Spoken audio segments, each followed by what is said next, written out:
Bem-vindo! Dando sequência ao nosso estudo, nessa oportunidade vamos abordar mais um tema que integra o presente curso. Curso Saber e Poder em 53 lições. Lição 32, o sexo e a religião. Tópicos da lição 32, o sexo e as religiões. Dê pause e leia os tópicos. As escolas autenticamente iniciáticas do Ocidente e do Oriente se fundamentam no culto do Liga-Nhônio. Os mistérios sexuais resplandecem nas escolas antigas do Egito, da Grécia. O culto fálico é universal, nasce do sexo e retorna ao sexo. Toda a criação tem origem sexual. Ao estudarmos a história, comprovamos que todos os povos primitivos tiveram, direta ou indiretamente, cultos fálicos.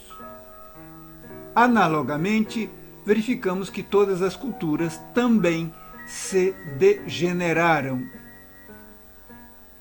Os lemurianos, influenciados pelas forças luciféricas lunares, a serpente tentadora do Éden bíblico, começaram a se unir sexualmente fora dos templos. E com isso foram ao fracasso. Esta foi a primeira degeneração dos cultos fálicos.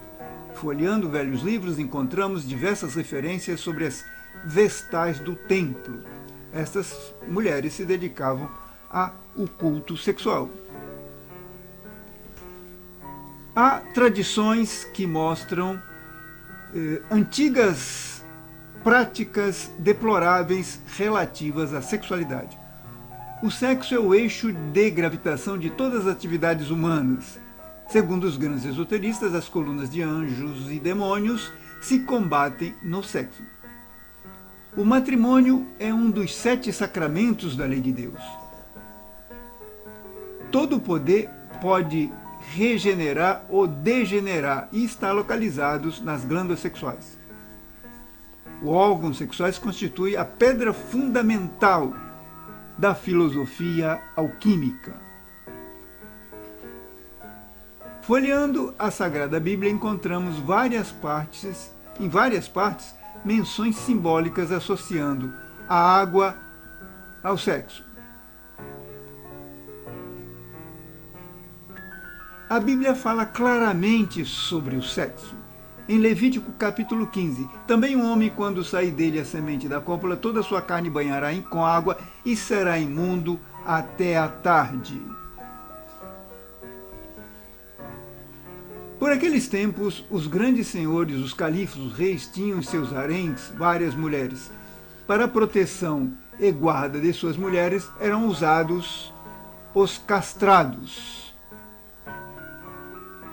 Dentro dos nossos estudos, definimos como fornicação o ato de perder a energia sexual pela ejaculação ou orgasmo na união falo-útero.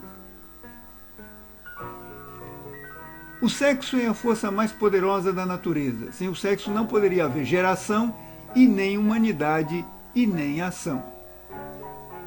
Sem geração não poderia haver regeneração.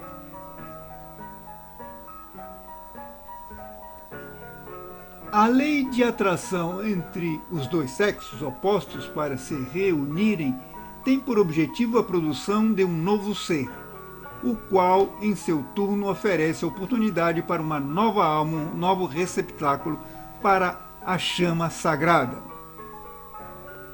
O sexo tem raiz na divindade, porque sem sexo não poderia existir o amor, que é a fonte de inspiração de toda beleza, moralidade e sublimidade. A união carnal para os adoradores do sexo é uma obra luminosa. Toda união é motivo de criação ou expressão. O mal não está no ato, mas nos pensamentos que o precedem ou o acompanham. Devemos de uma vez por todas esclarecer que os sacerdotes deram ao povo o culto de adoração ao sol, dos planetas, foi porque os homens começaram a perverter a religião do sexo.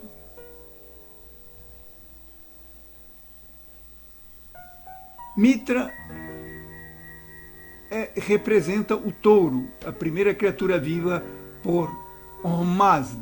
Mitra o agarrou pelos cornos e conseguiu. Mitra tem a representação na sexualidade.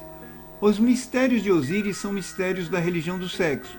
No santuário de Denderak, em leito está estendido envolto num santuário a múmia de Osíris ressuscitante com falo erecto. Durante os dias em que celebravam a festa do Deus livre, a imagem do falo era colocada em carros exibida pela cidade com grandes honras, conta Santo Agostinho falando dos mistérios pagãos.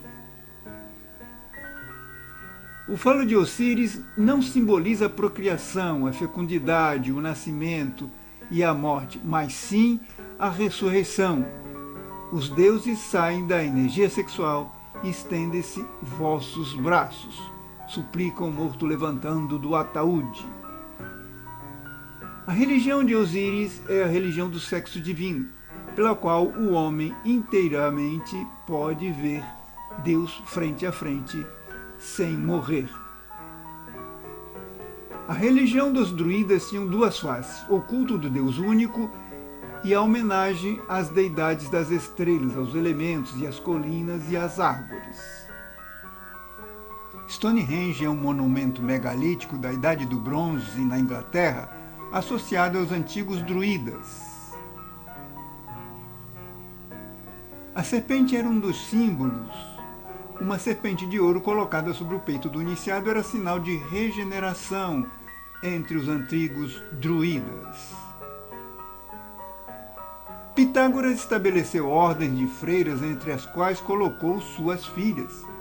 As vestais romanas eram monges que faziam voto de castidade. Um velho manuscrito do antigo círculo de altos devas, impresso em caracteres Devanagari, diz: o homem animal é aquele que foge das águas, enquanto o sábio já acendeu a chama. Na iniciação hindu, depois de um longo período de condicionamento e preparação, o discípulo recebia o santo ensinamento do seu sábio mestre.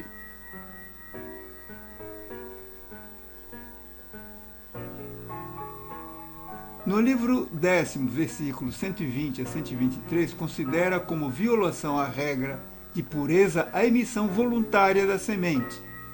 Quem cometia essa falta era punido.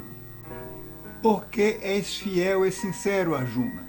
Vou a comunicar-te o final e supremo conhecimento, a régia sabedoria, cujo segredo lhe livrará deste mal.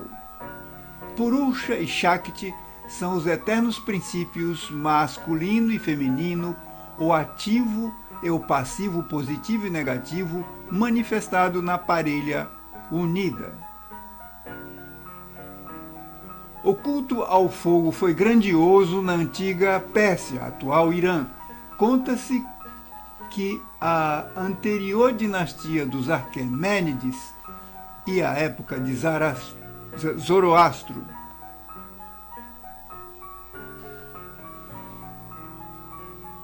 o fogo é terrivelmente divino. Toda oração, todo pedido ao Deus íntimo deve ir acompanhado do fogo.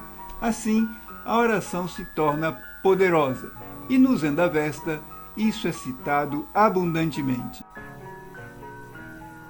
Zaratustra perguntou: Criador, se alguém deixar verter involuntariamente seu sêmen, que castigo, que penitências lhe serão impostas? E Ahura Mazda respondeu: receberá um castigo. O que derrama o sêmen é duramente golpeado em integridade vital, pede um potencial eletromagnético extraordinariamente elevado. Os mistérios astecas. Nos grandes templos iniciáticos do México Antigo, nos pátios empedrados dos templos astecas, homens e mulheres se uniam sexualmente para despertar o Kundalini.